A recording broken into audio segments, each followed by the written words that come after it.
네, 안녕하세요. 강의 시작하도록 하겠습니다. 저 여러분이랑 같이 12주 동안 국어 파트 담당하게 될 최수지입니다. 반갑습니다. 네, 안녕하세요. 여학생이 있네요. 네, 반가워요.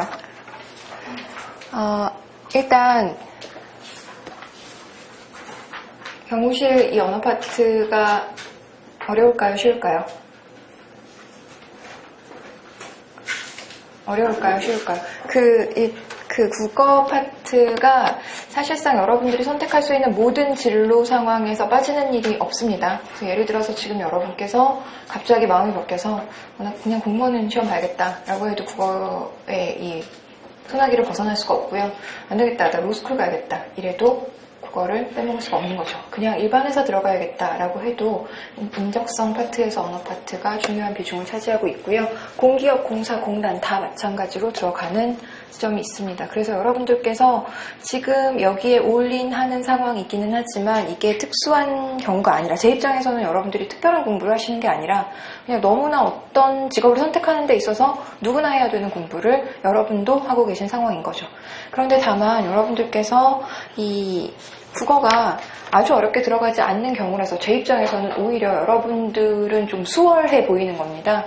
훨씬 더 많은 양을 훨씬 더 깊이 있게 하셔야 되는 분들도 있거든요. 근데 그 사람들이 국어에 자신이 있어서 그 직장을 선택한 게 아니라 그냥 그걸 하고 싶은데 국어 공부를 엄청 해야 되는 경우들이 굉장히 많은데요. 여러분들께서는 대통령 경호실에 들어가고 싶어 하는데 유행이도 국어 파트에 대한 부담이 아주 크지는 않은 곳이어서 제 입장에선 여러분들이 되게 운이 좋은 분들이네 라고 생각할 수 있겠습니다. 다만 그럼에도 불구하고 경쟁률이 2대1만 돼도 결국 그냥 내가 붙느냐 떨어지느냐는 나의 문제인 거잖아요. 그래서 공부를 열심히 하셔야 된다는 거예요. 이게 쉽다라는 말씀을 여러분들이 여러 군데서 들으셨을 텐데 그냥 쉬우니까 적당히 하면 되고 쉬우니까 살짝 하면 되고 쉬우니까 그냥 수업만 들으면 되고 라고 혹시라도 이거 비슷하게 생각하시는 분들이 계시다면 아무리 쉽건 어렵건 문제의 난이도와 무관하게 그냥 우리는 경쟁 상황에 놓여 있으니까 안타까운 얘기긴 하지만 상대적으로 잘해야 되는 거죠. 그래서 여러분들께서 하셔야 되는 공부가 이거 이외에도 굉장히 많다는 걸 알고 있습니다만 그럼에도 불구하고 이것 역시 잘 해주셔야 돼요. 열심히 하는 것보다 더 중요한 건 잘하는 거죠. 그래서 여러분들께서 일단 저랑 같이 수업 들으면서 수업 시간에 한 내용들에 대해서는 완벽하게 이해하고 암기하셔야 된다라는 거 말씀드릴게요. 왜냐하면 제가 지금 여기 수업 들어오기 전에 밖에서 살짝 들었는데 이 친구들은요 굉장히 우직하게 공부 열심히 하는 친구들이에요. 이렇게 소개를 해주시더라고요. 그래서 진짜 그런가? 이런 약간의 의심이 들기도 하고요. 또 하나는 제가 공부하는 걸 별로 좋아하지 않는 사람이라서 저는 많은 양을 하려고 하지 않거든요. 가능한 한 최적의 양을 찾아서 가는 스타일입니다. 그래서 여러분들에게 한 1000가지의 공부를 가르쳐주고 자, 이 중에서 3개 나올 거야. 이게 아니라 그냥 가능하면 4개, 5개만 공부하고 그 중에 3개가 나오기를 원하는 방향으로 수업을 한다는 거죠. 즉, 수업 양이 적다는 거예요. 수업 시간에 다루는 내용이 그렇게 방대하지 않다는 겁니다. 그래서 여러분들이 수업 시간에 더 온전히 집중해 주셔야 되고요. 그 다음에 최대한 제가 여러분들의 공부량을 최소화시키는데 최선을 다할 터이니 여러분들은 저랑 같이 공부하시는 내용에 대해서는 완벽하게 숙지하시고 만약에 이해가 안 되는 부분이 있으면 어떻게든 해결하고 가셔야 돼요. 우리가 지금 국어 공부를 내려놓은 지 몇 년 되셨어요? 국어 공부를 더 이상 하지 않은 지 몇 년 됐어요? 몇 년 됐죠? 그쵸? 국어 공부한 시간이 많아요? 영어 공부한 시간이 많아요? 말도 안 되게 영어 공부한 시간이 훨씬 더 많죠. 문법만 따져도 어때요? 국문법, 영문법 어느 걸 더 많이 알아요? 영문법을 훨씬 더 많이 알아요.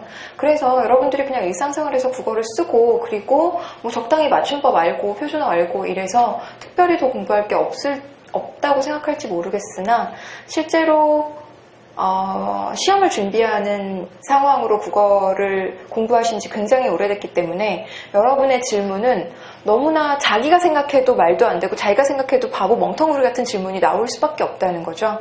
그럼에도 불구하고 이걸 해결하고 가지 않으시면 그쵸? 이거 완전 자기만 손해예요. 왜냐하면 여기는 다 지금 그레이드들이 다 다를 거고요. 중학교 1학년 때 국어를 내려놓은 친구, 고등학교까지 공부를 한 친구, 대학 가서도 끄적끄적 한 친구, 뭐 이렇게 여러 가지로 나눠볼 수 있을 거라서 제가 가능한 한 중심점을 잡아서 가지고 가긴 하겠지만 이 중에서 혹시 너무나 기초가 많이 부족하거나 아니면 자기의 블랙홀이 굉장히 이상한 지점에서 발생할 수 있다는 거죠. 그래서 여러분들께서 각자 저는 평균점을 놓고 강의하는 거고 여러분 각자 여러 가지 질문사항들을 해결하셔야 된다라는 것들 꼭 말씀드릴게요. 제가 질문을 받으면서 개인적으로 쉬는 시간에 질문을 하시건 수업 시간에 질문을 하시건 상관없는데 질문 받으면서 저도 이 질문에 굉장히 익숙한 사람이기는 합니다만 표정 관리가 안 될 때 있어요.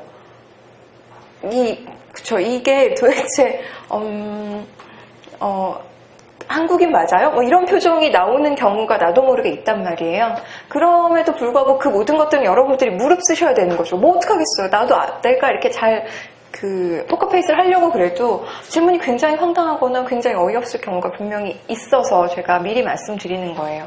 그래서 눈치 보거나 안 쪽팔려 하거나 아니면 뭔가 귀찮아하거나 하는 순간 여러분들은 강좌 효율성이 수직 하강할 수밖에 없을 뿐더러 합격과 멀어진다라는 거 먼저 말씀드릴게요. 완벽하게 모든 것들을 해결하고 가셔야 돼요.